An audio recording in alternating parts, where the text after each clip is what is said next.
This chapter is about rotation. So rotation is a linear application.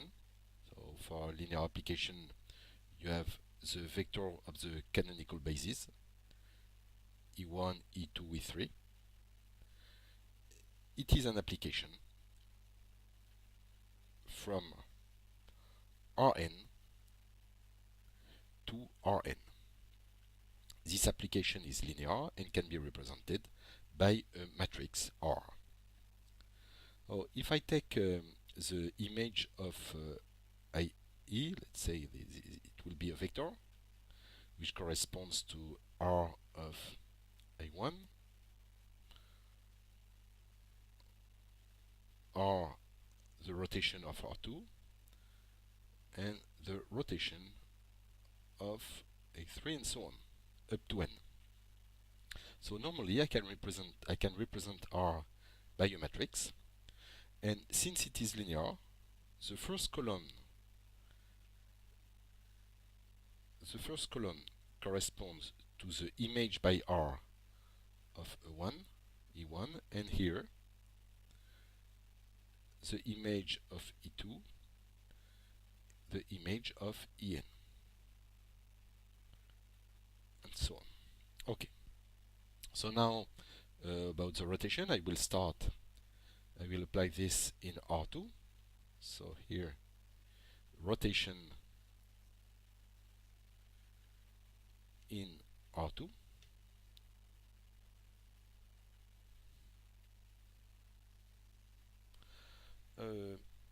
So I will have two vectors E1, E2 of the canonical basis. So here it is perpendicular, and the norm of E1 and E2 are both equal to 1, and I will perform a rotation by an angle theta.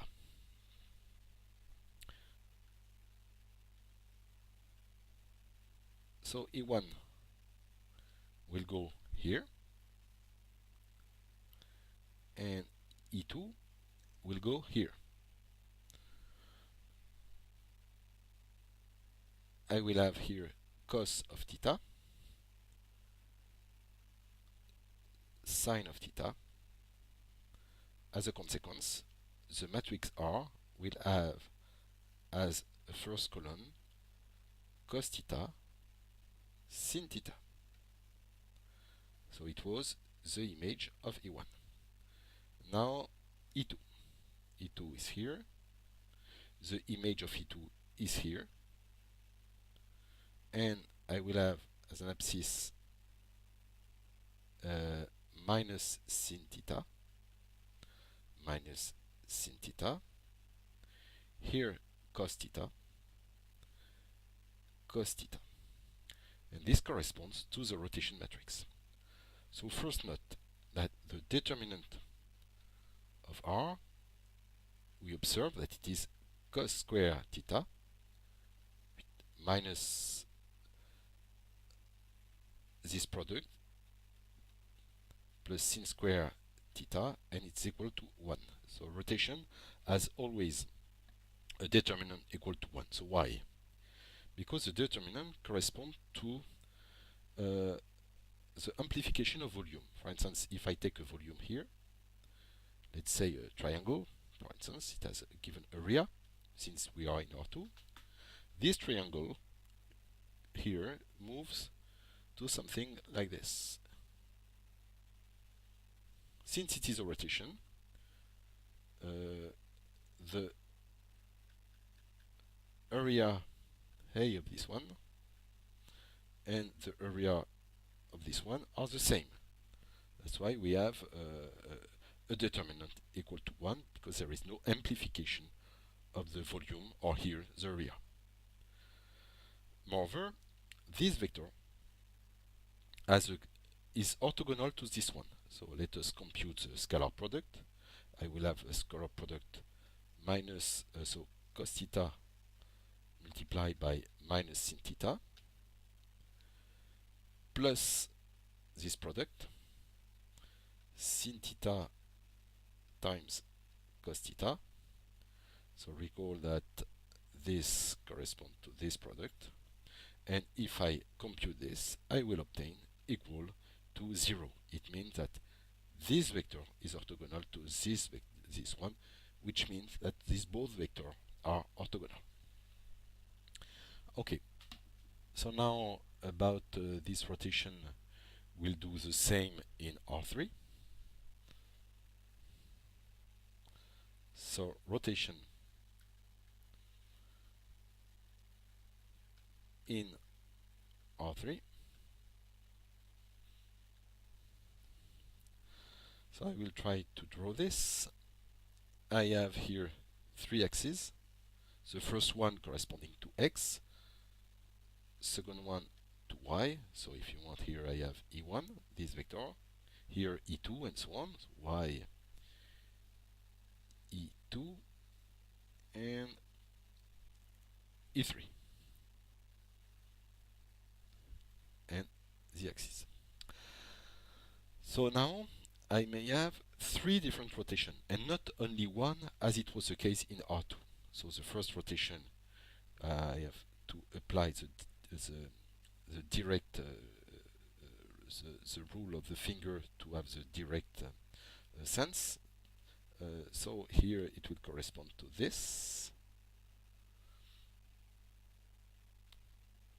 Here to this, and here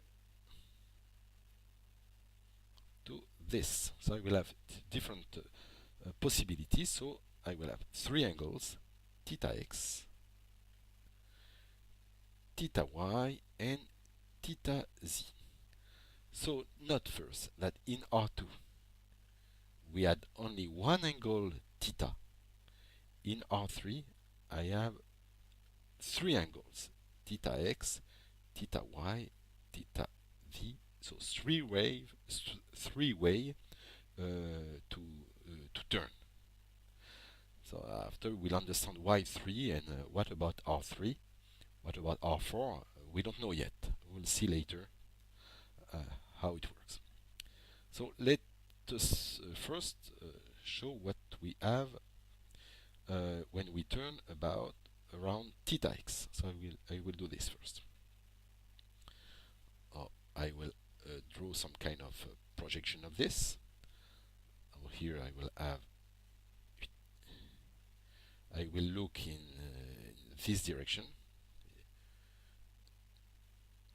and if I look in this direction, I will see y on my right, z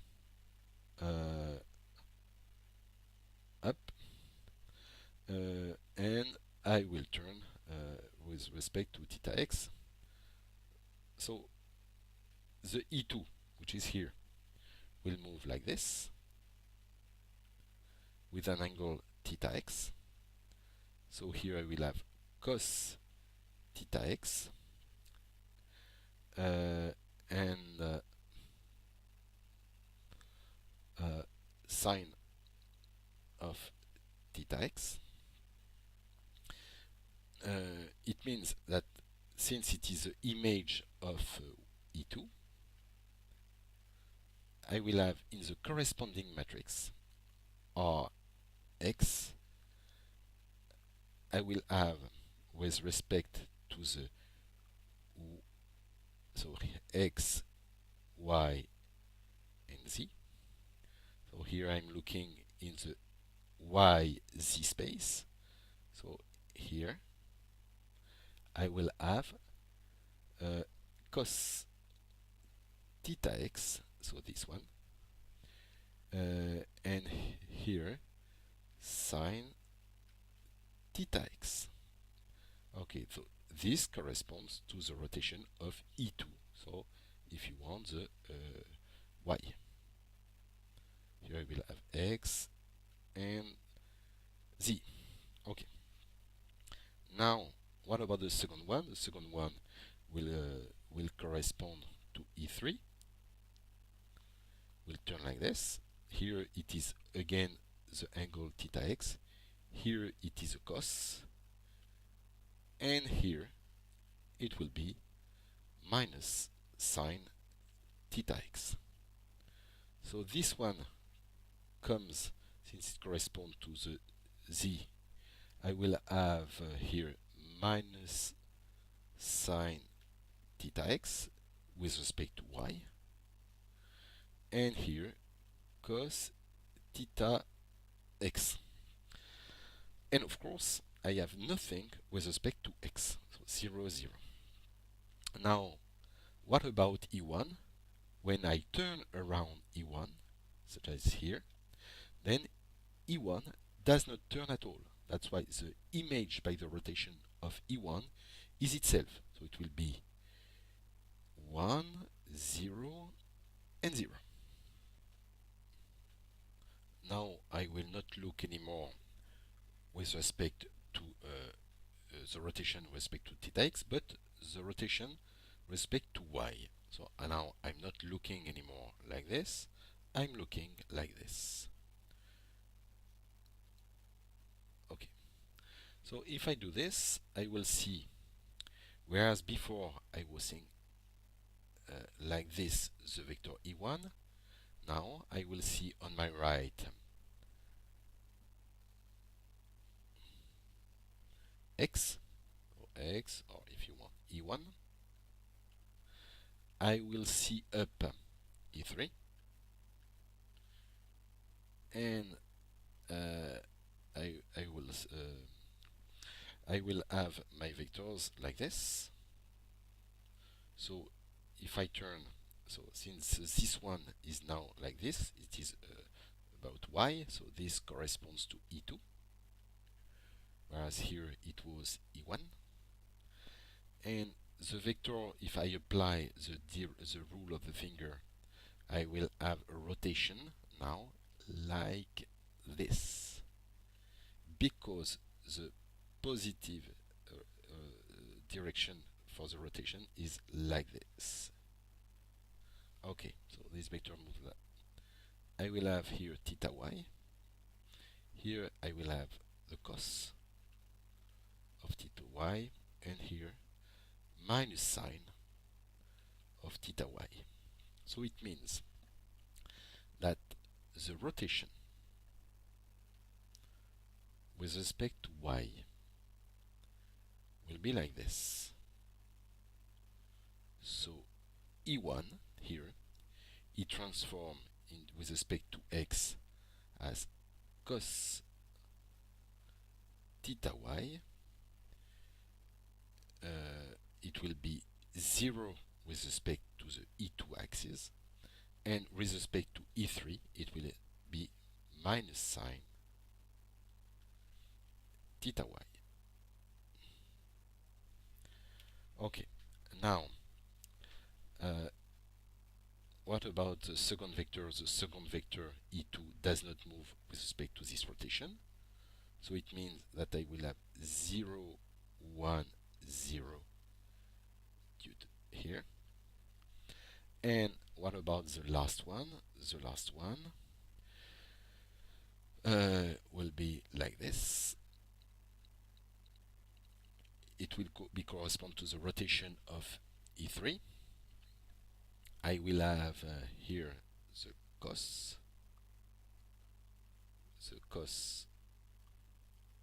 of theta y, and here the sine of theta y. So here I will have sine of theta y 0 cos of theta y. About the last one, so I will do it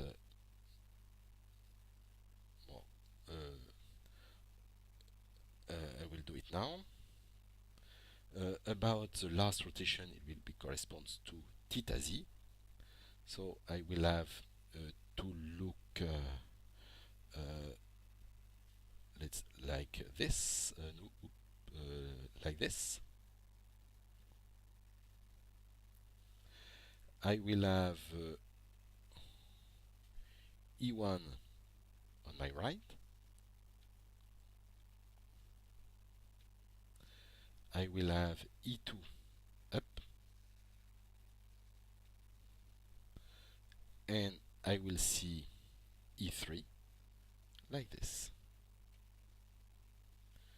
So E3 will not move, of course, and this E1 will turn like this, theta z.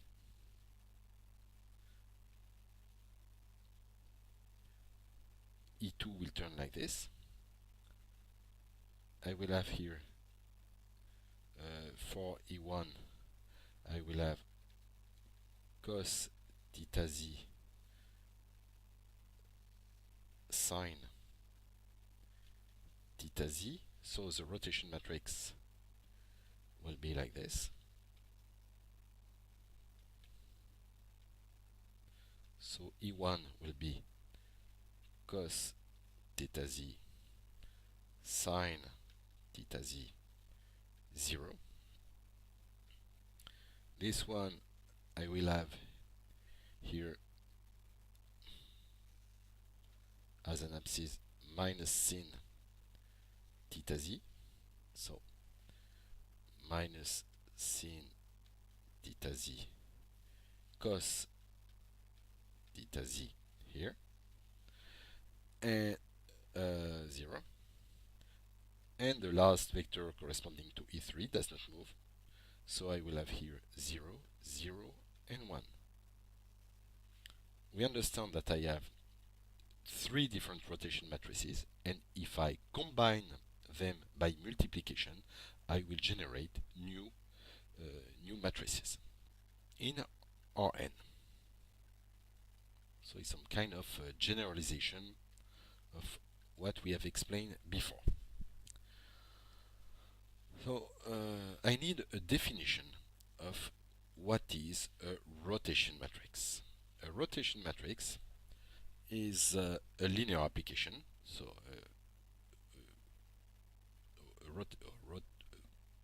a rotation is an isometry.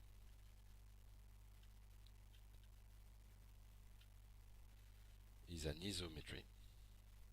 So it means that it conserves the distances, and we can show that if we preserve the distances, we also preserve the scalar product. An isometry is linear. An isometry preserves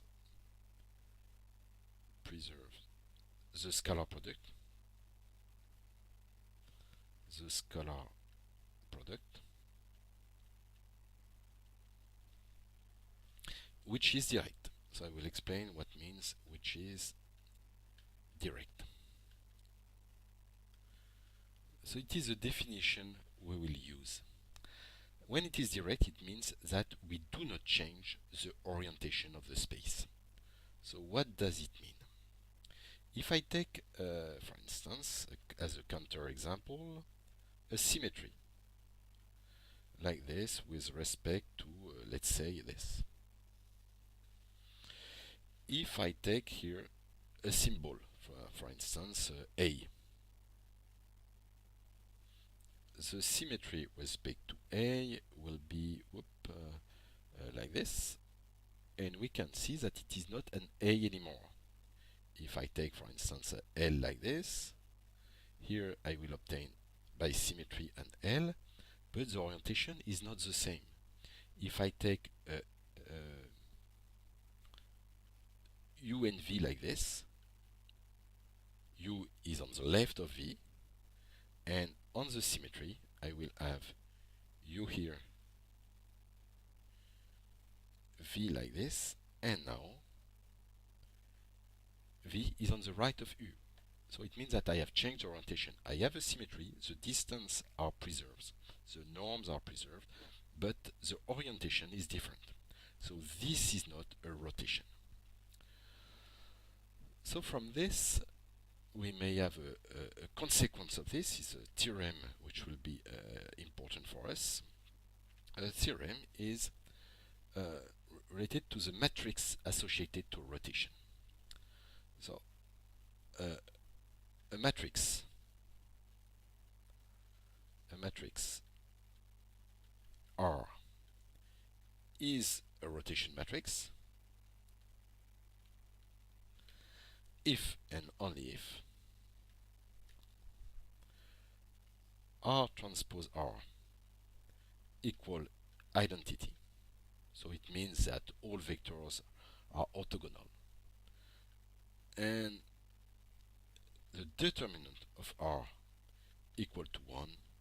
So this corresponds to the fact that this property to the fact that it is direct. I preserve the orientation. And this corresponds to the isometry, conservation of the scalar product. Let us prove. The proof is quite simple, so I will do it. Proof.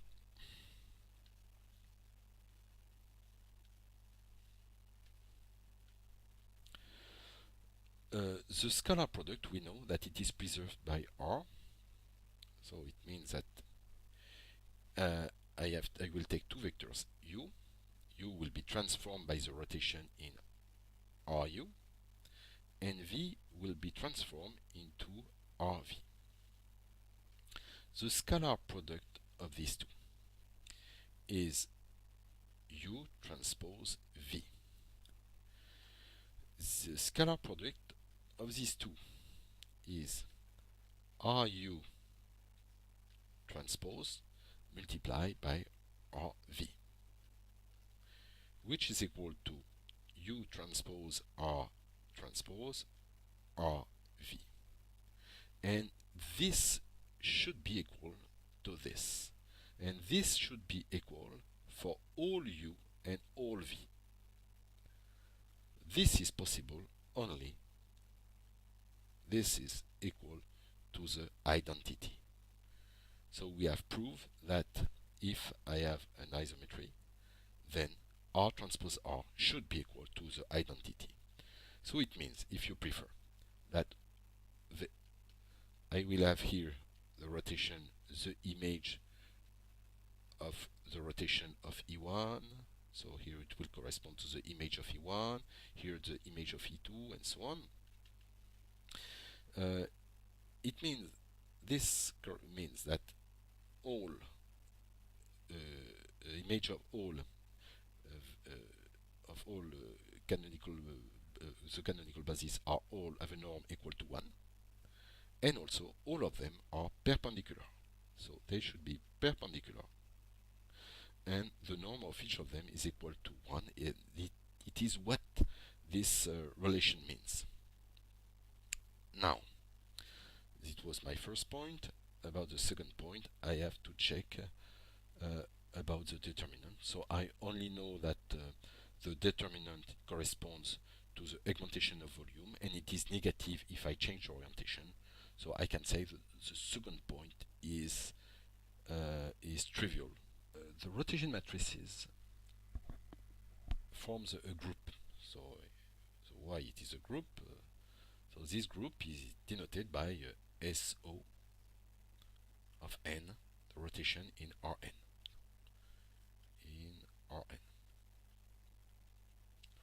So this corresponds to the set of rotation matrices.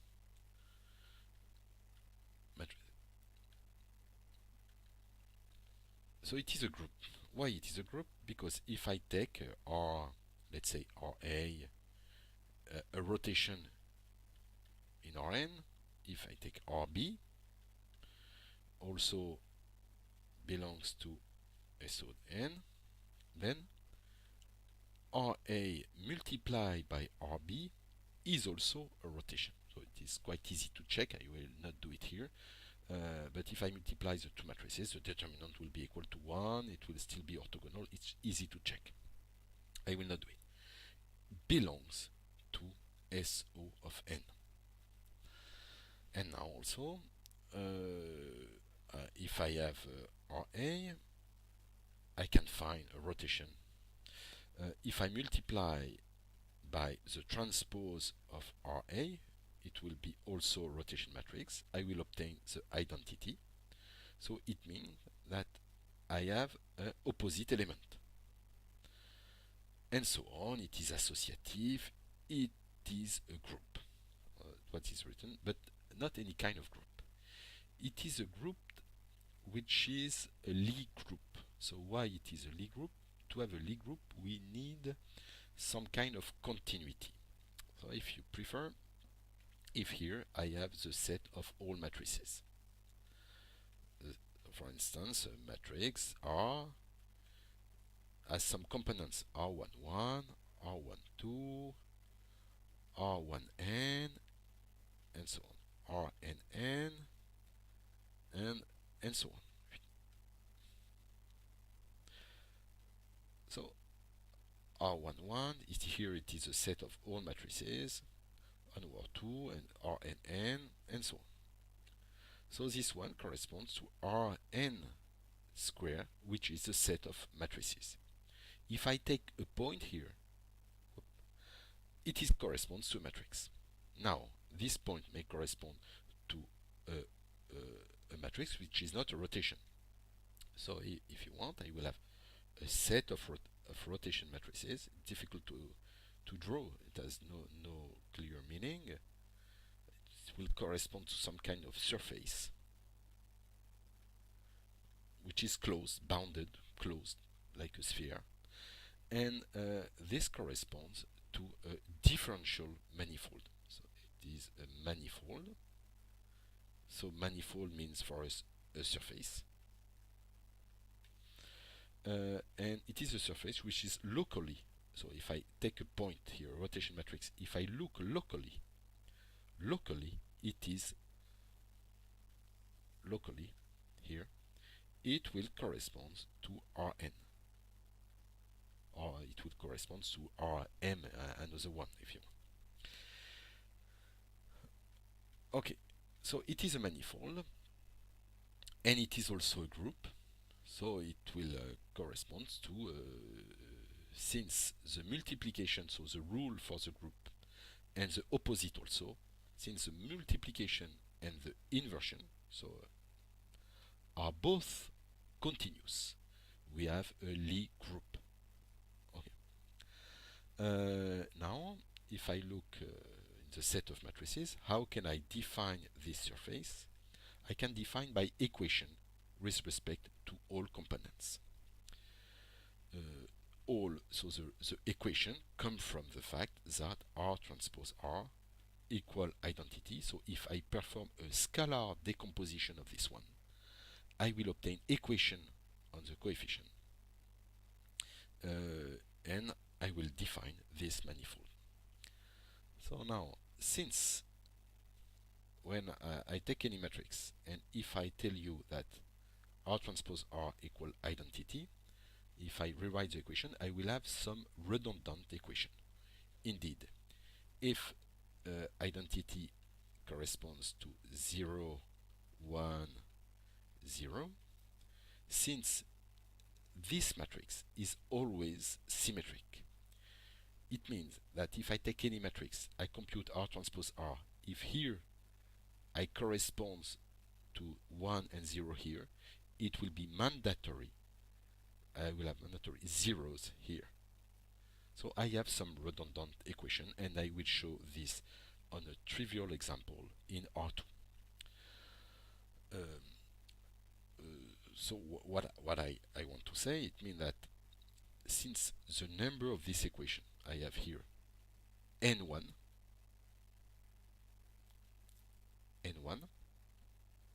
and here I will have zeros here, which correspond to n times n minus 1 divided by 2.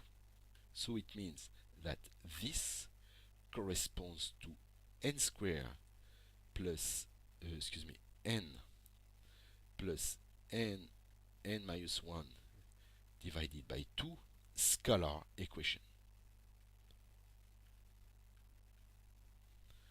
So let me show this in R2.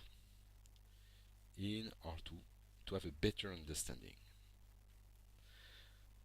If I take a matrix, for instance, any matrix, not a rotation matrix, but let's say AB times CD.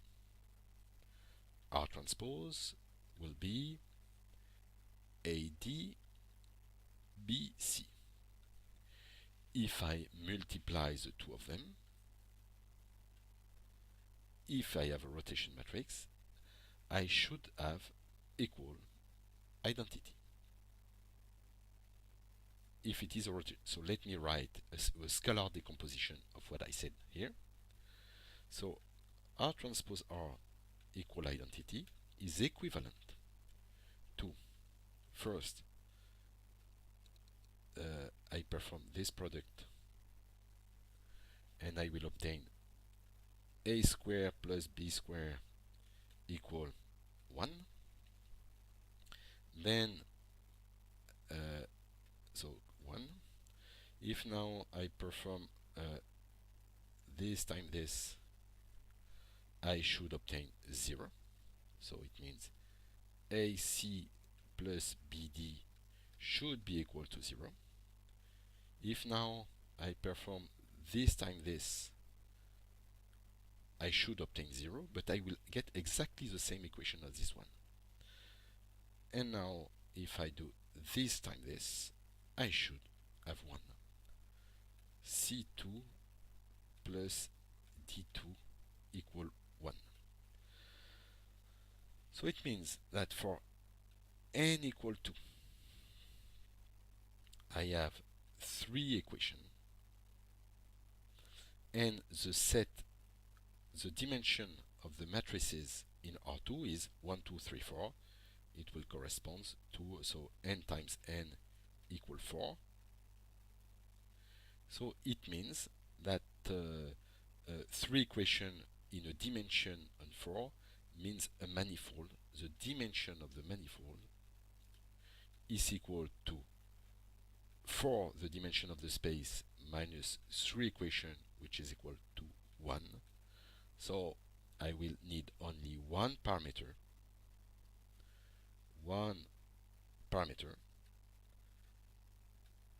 to parameterize the manifold. It will call me theta, and this is why for the in R2 I will need only one angle to parameterize the equations. Okay, so it is not probably not so easy to understand, but let me explain a few things. If you are in a space, in any space, for instance, let's say in R3 and Rn or whatever, if I have one equation,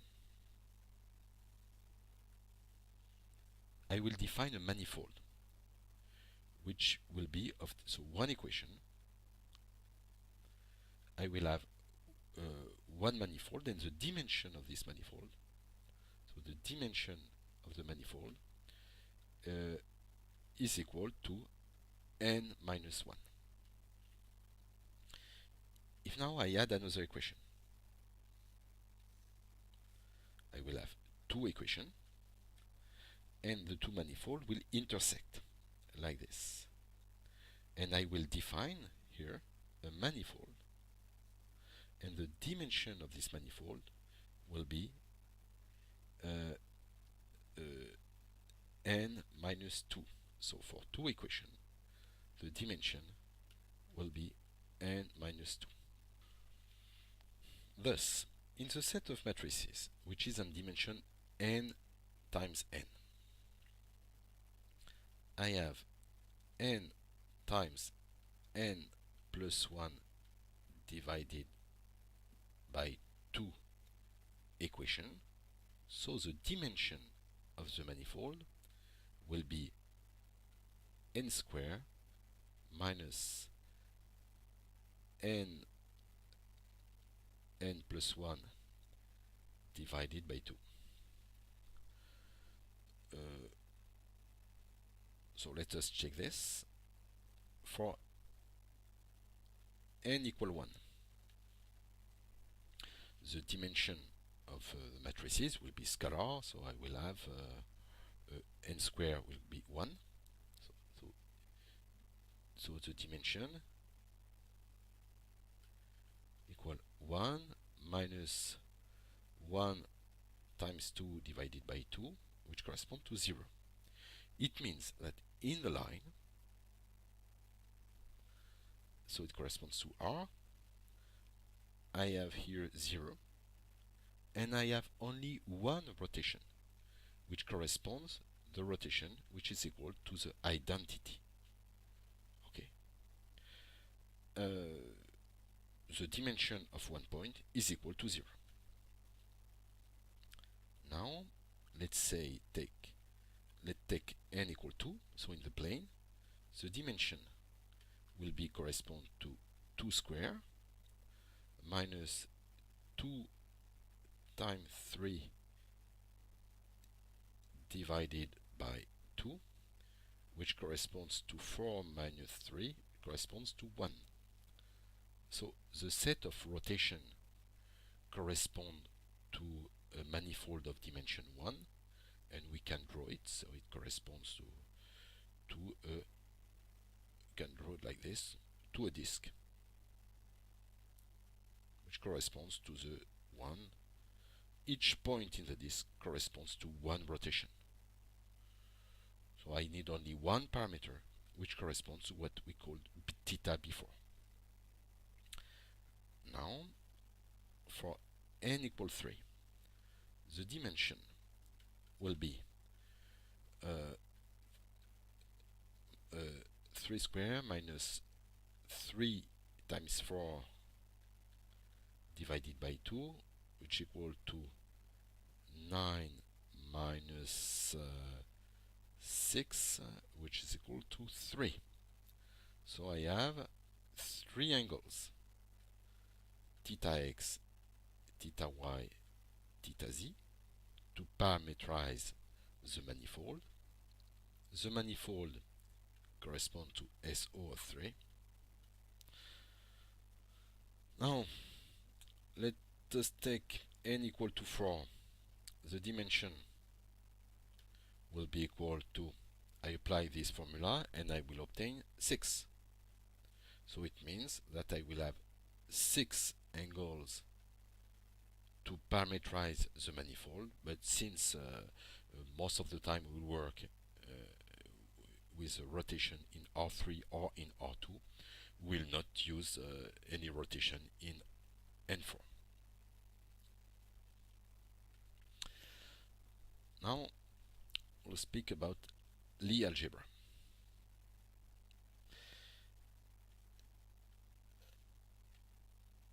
The set S od n is a Lie group,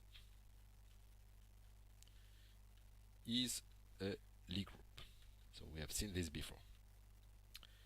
When we have a Lie group, we can associate an algebra which corresponds to some kind of infinitesimal motion in the set of rotation. A Lie algebra, let's say J as a plus, so an operation plus, or a bracket and a multiplication. It is a non-associative and non-commutative algebra, and the brackets are called the Lie brackets. So it is important to have the Lie brackets. So I have two arguments. It should be bilinear. It means linear with respect to each argument. It should be antisymmetric. It means x product x and y with the Lie bracket should be equal to minus y up minus 1x, antisymmetric, and also I should have the Jacobi identity x, y and z plus y zx plus z x and y should be equal to 0. Okay, So we'll not use all these properties, but I will try to show why it is important. It is important because we can add some new operation that we did not have for rotation matrices. Up to now, we only have one operation which was the multiplication. And the idea is to be able to add infinitesimal motions around a rotation matrix, to use derivative, to introduce derivatives. So we'll consider with a specific rotation matrix, I will consider the identity. The identity is a rotation matrix, belongs to SON. Now, if I want to move, I have the manifold here, which corresponds, let's say, to SO3, for instance. If I take an identity like this, and if I want to move on this manifold, if I move in a bad way, I will go out of this manifold and I will still be a matrix, but not anymore a rotation matrix. So how can I move around this? So I will take I and I will add a small matrix like this. Okay. dt is infinitely small. So this is a matrix which belongs to R and N. Okay. If I want this to be a rotation matrix, I should have A plus dt transpose multiply by itself should be equal to the identity.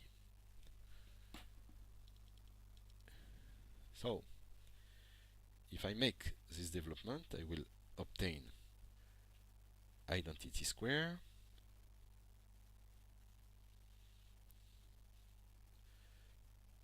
plus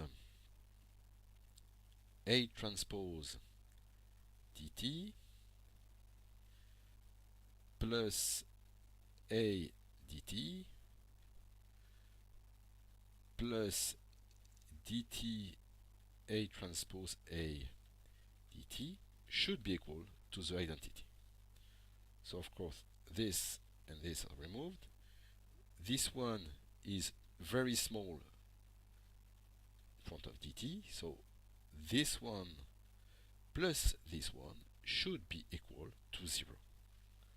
So it means A transpose plus A should be equal to the identity.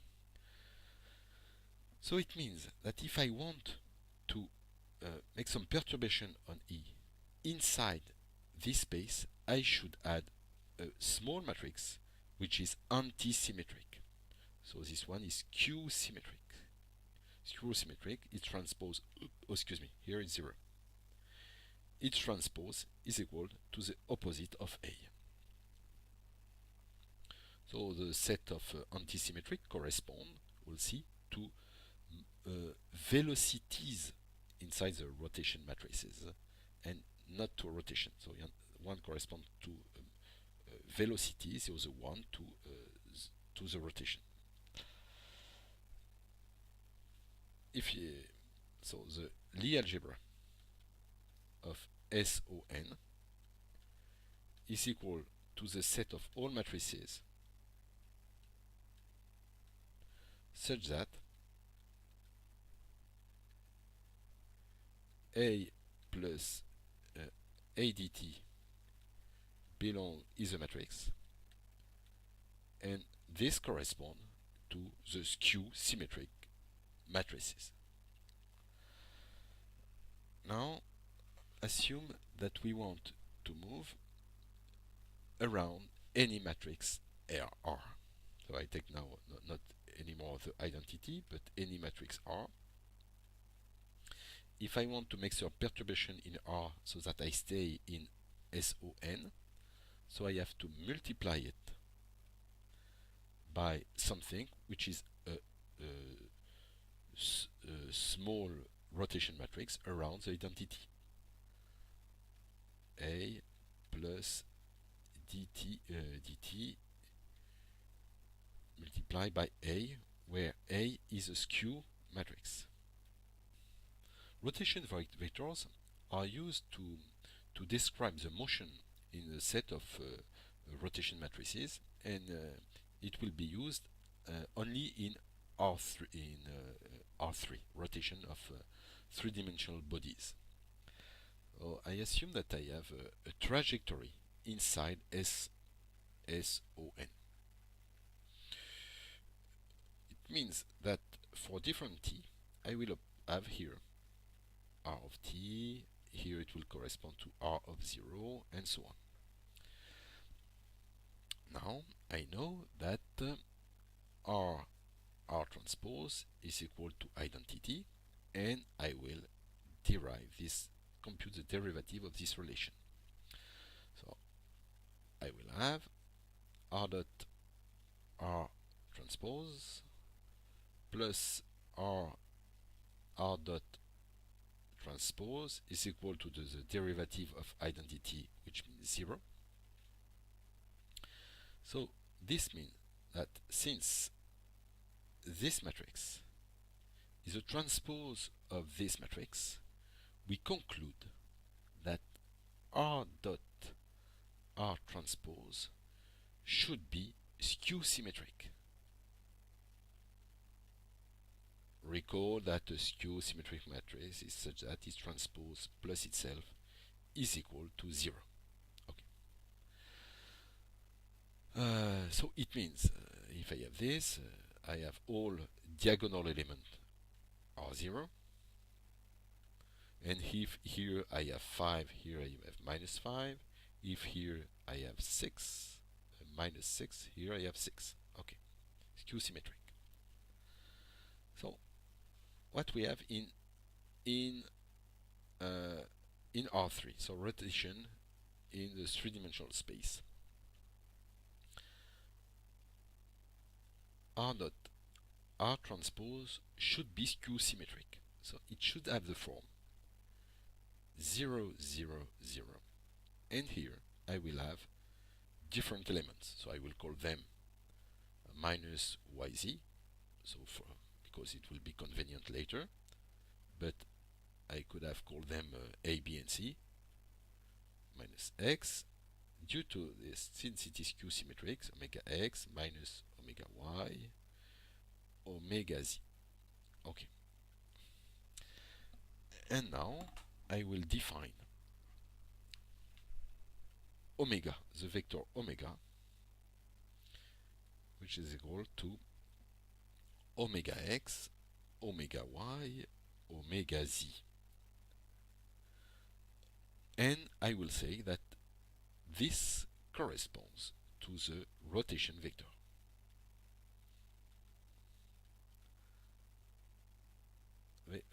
So I have not explained what it means, but if you want to understand, at least at the moment, without formal proof, if I have a body moving, its orientation can be described by a rotation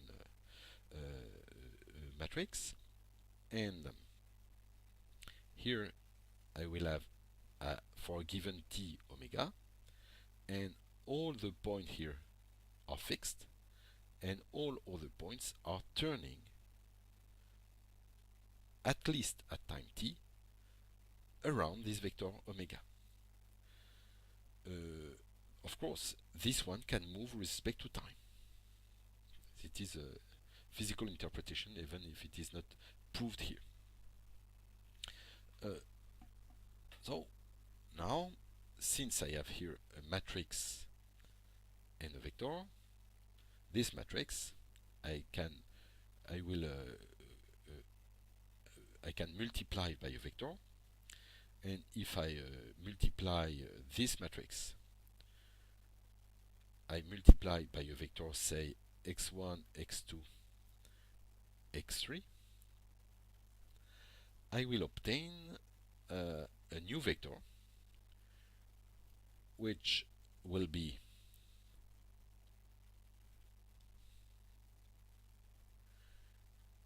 x3 omega y minus x2 omega z,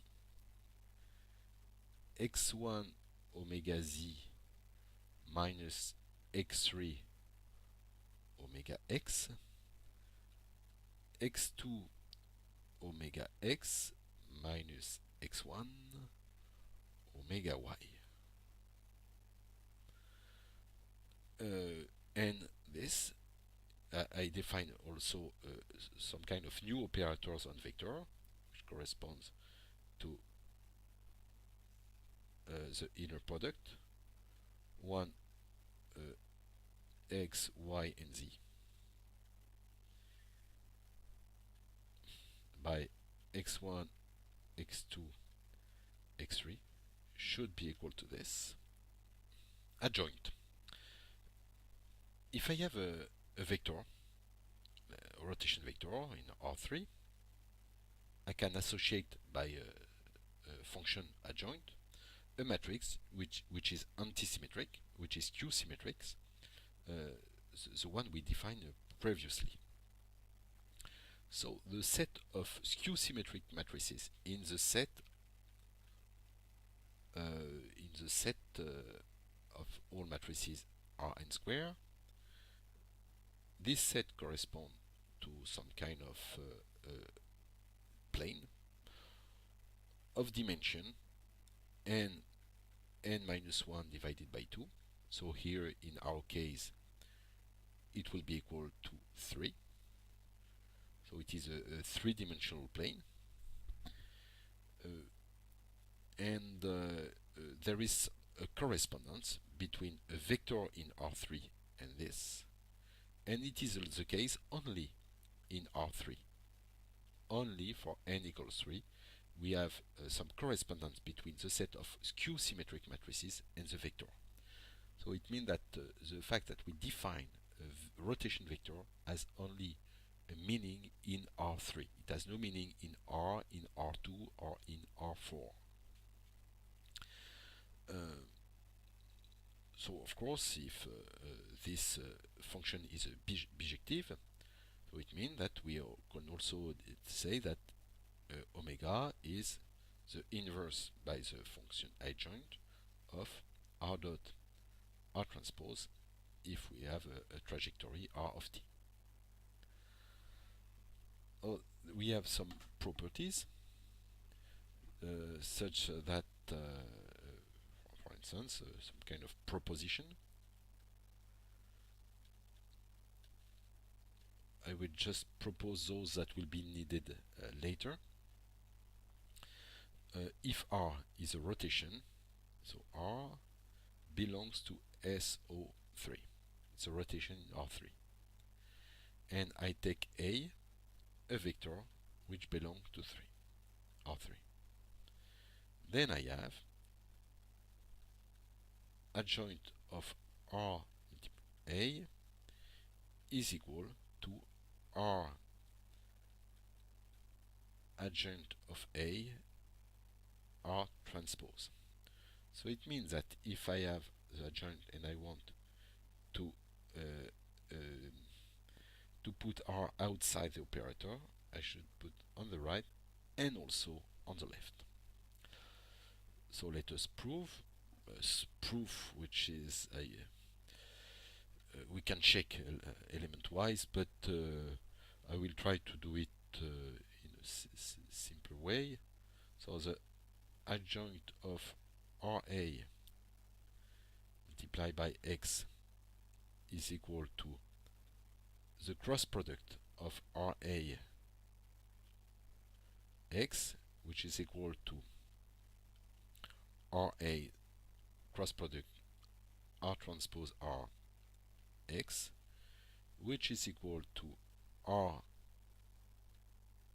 transpose X, which is equal to R adjoint of A R transpose X. So it means, since it is true for all X, I have this, which should be equal to this. Okay, so now I will propose another proposition will be used later. Another proposition.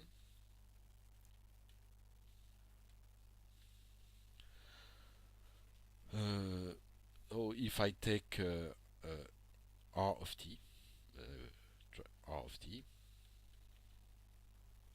and before I was interested by r transpose. Now not anymore, but by this one, r transpose r dot, and it is equal to the adjoint of r transpose omega. So let us prove this.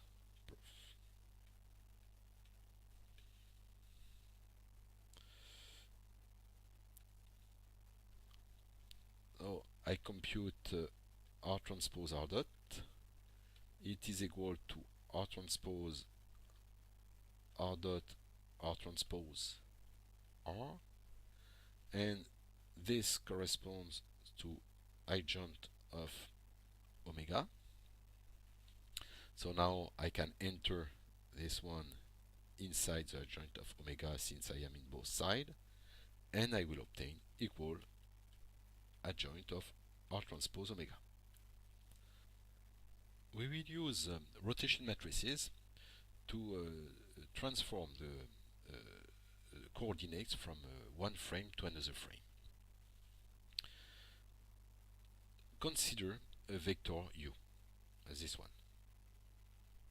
It can be expressed in two different frames, the 1 and 2, with two different origin, 1 or 2, the origin, or 0 and 1, and I have a transformation from one to another. So u can be expressed with respect to coordinates in one frame or another. So u corresponds to x0 a0 plus y0 j0 plus z0 k0. So these are vectors. And you also. In the other frame, x1 y1 plus y1 g1 plus z1 k1. And now I want to see how to go from one coordinate system, so one x0, y0, z0, how can I go to the other coordinates like this. So if I take any vector, let's say v, take a vector v. I will not put arrows all the time. So if I will perform a scalar product with u. So u scalar v can be written in different manner, as this or as this. So it will be equal to x0 i0 plus 0 g0 plus z0 k0 v, and E should be equal to x1 a1 plus y1 j1 plus z1 k1 scalar product with v, since the two vectors are the same. So now I will take v equal to I0. How can I, if v equal to I0, then we know that the scalar product between I0 and G0 equal 0. The scalar product between I0 and I0 itself is equal to 1, and so on. So if I rewrite this equation with v equal to I0, then of course I will obtain only the left part. So I rewrite this. So only I0 will remain, and due to this, so I have also I0 k0 equal to 0, and on the left I will only have x0, and this will be equal to x1, so j0 will go everywhere, so I will have here x1 a1 a0 plus y1 j1, the scalar product between j1 and j0, plus z1 k1 a0. Now I will do exactly the same, but with v equal to j0.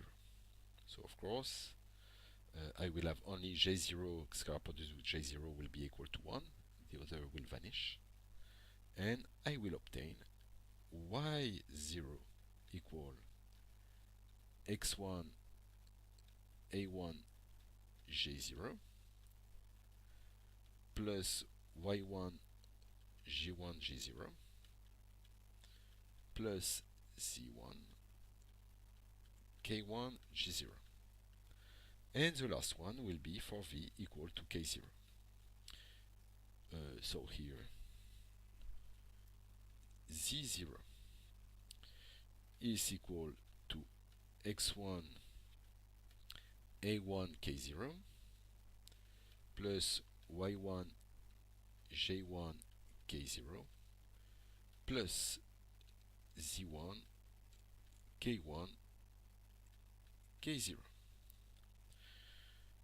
This is a linear relation between this one, x0, and the other one. Okay, so now I can write this in in a different form. So I will, if I do a matrix corresponding to this scalar product, I will obtain a matrix I will call R rotation from R0 to R1.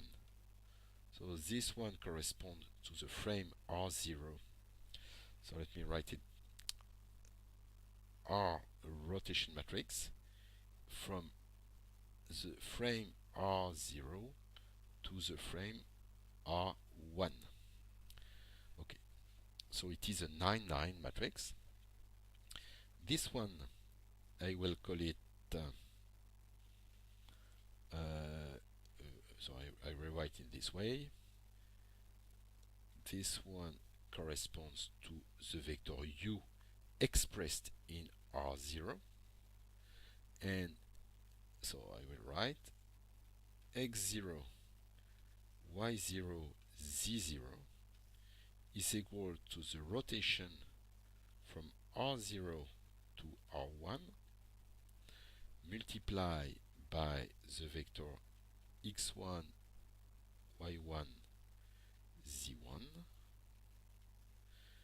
This one corresponds to u expressed in the frame R1. Okay, so this matrix which has 9 elements. The first column for this matrix with 9 elements has 3 columns. So like this. The first column corresponds to the vector I1 expressed in R0. The second one corresponds to G1 expressed in R0, and the other one to K1 expressed in R0. This matrix, which is only made with scalar product, and the scalar product between two units element corresponds to what we call, so if here I have u and v, and if both are have a unit norm, then the scalar product between u and v correspond to the cosine of u and v if you want. So it means that here this matrix is only made with cosines between all vectors that are involved in the frame. So this matrix is called a direction cosine matrix, since all its components involve the direction cosines of the basis vectors of the two different coordinate systems. As an application, we'll consider a dead reckoning method that is used to localize robots, underwater robots, when we have no GPS. Or in this case, we have consider under the water, for instance. We have a reference system, so it corresponds to the frame R0, and we have a robot. I represent like this the robot. The robot has its own coordinate system, so x like this, y on the right, for instance like this, and I can go from one frame to another using the rotation.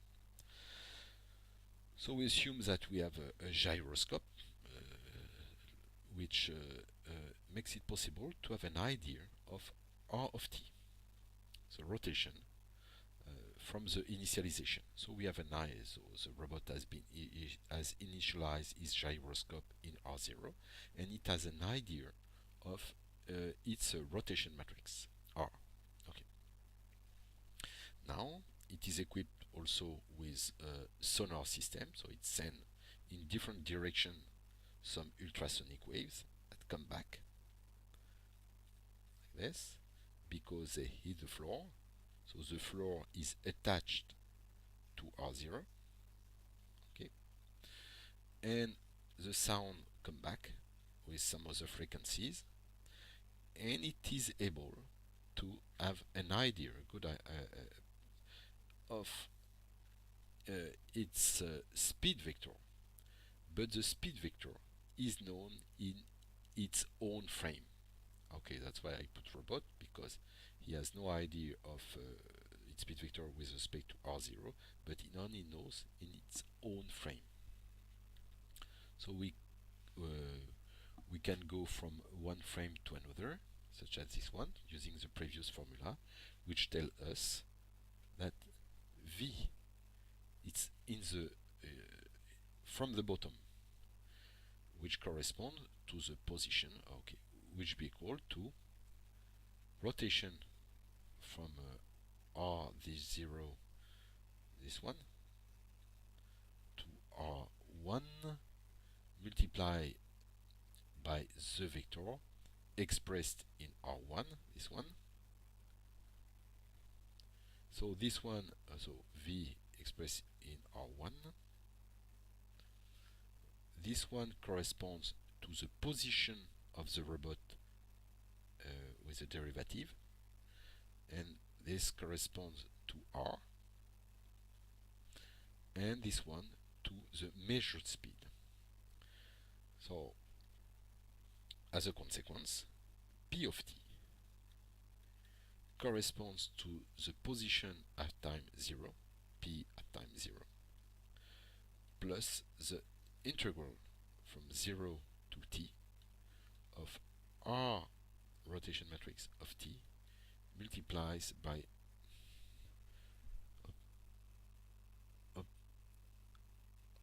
R of tau multiplied by VR of tau d tau. So this is measured. This is known from the gyroscope. So this one for what we call a DVL, a Doppler velocity log.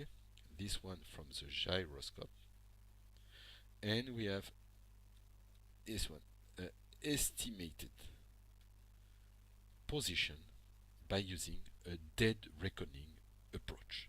So of course in practice we have landmarks and other possibility to improve the localization, and here the error will increase with time, but if we have good sensor, good DVL and good gyroscope, uh, the drift, the error drift may be quite small.